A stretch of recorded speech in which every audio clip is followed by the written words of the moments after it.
Halo, Assalamualaikum warahmatullahi wabarakatuh. Saya Nurse Ade Baginda STRKEP, peserta latihan dasar Angkatan 54 kelompok 2. Jabatan saya sebagai ahli pertama perawat, tempat saya bertugas di RSUD Dr. Haji Yusuf SK. Profil RSUD Dr. Haji Yusuf SK. RSUD Dr. Haji Yusuf SK merupakan rumah sakit tipe B milik pemerintah Provinsi Kalimantan Utara yang terakreditasi sesuai dengan standar nasional yang berguna untuk meningkatkan pelayanan kesehatan.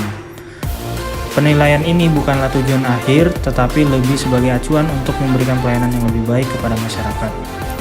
RSUD Dr. Haji Yusuf SK tidak hanya menjadi pusat rujukan kesehatan, tapi kami juga ingin menjadi RSUD sebagai rumah sakit kebanggaan dan pilihan warga Provinsi Kalimantan Utara dan daerah sekitarnya.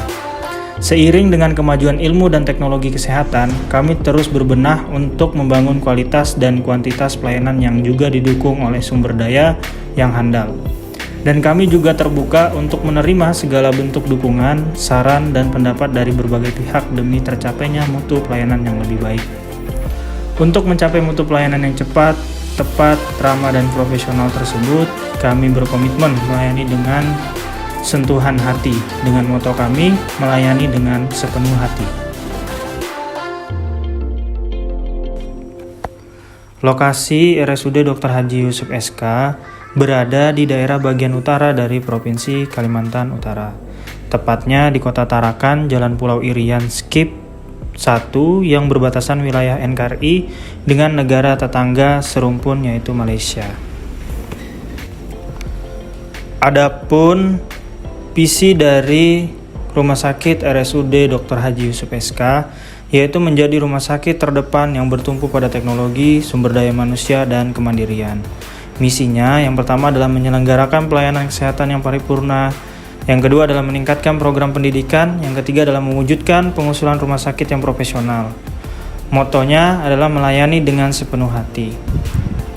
Adapun nilai yang dianut yaitu trust.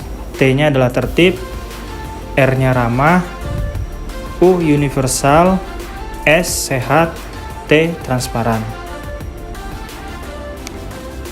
Tugas dan fungsi perawat berdasarkan Permenpan RB nomor 35 tahun 2019.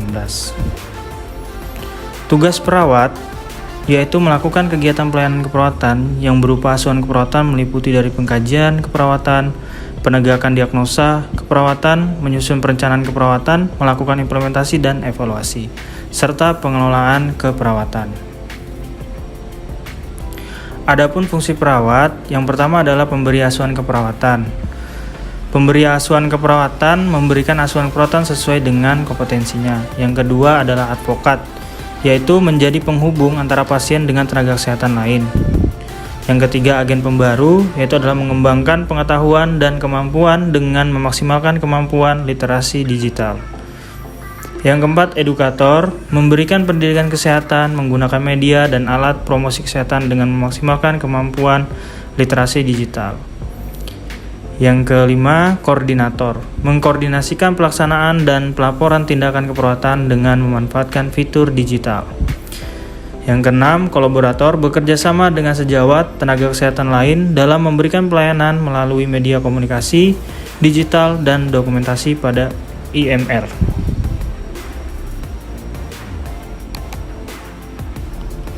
Layanan yang diberikan oleh perawat ahli pertama yaitu melakukan pengkajian keperawatan lanjutan pada individu, melakukan pengkajian keperawatan lanjutan pada keluarga, melakukan pengkajian keperawatan dasar pada masyarakat, memberikan konsultasi data pengkajian keperawatan dasar atau lanjut, melakukan komunikasi terapeutik dalam pemberian asuhan keperawatan, melakukan tindakan terapi komplementer atau holistik, melakukan pendidikan kesehatan, dan melakukan preceptorship dan mentorship.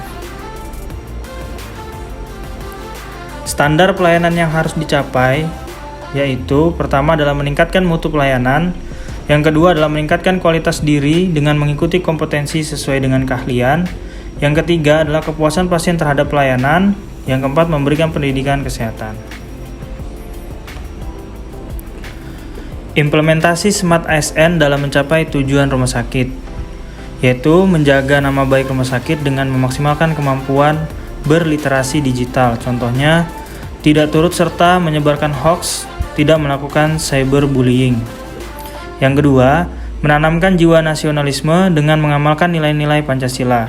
Contohnya seperti tidak membeda-bedakan pelayanan kepada pasien. Yang ketiga, mengembangkan rumah sakit dengan terus meningkatkan kompetensi diri, berinovasi, dan mengikuti pelatihan melalui fitur digital.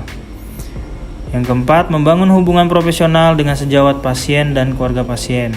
Yang kelima, memberikan pelayanan terbaik dengan bersikap ramah dan sopan kepada pegawai lain, pasien, dan keluarga pasien.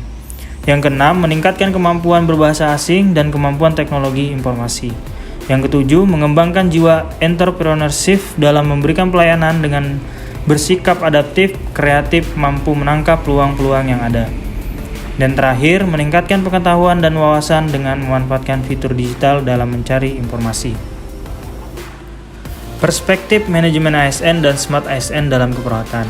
Sebagai perawat, dalam melaksanakan manajemen ASN, perawat harus mengetahui peran, fungsi, hak, dan kewajiban sebagai ASN, serta mematuhi kode etik ASN agar tercapainya transformasi Smart ASN yang berintegritas, nasionalisme, wawasan global, IT dan bahasa asing, hospitalisasi, networking, dan entrepreneurship.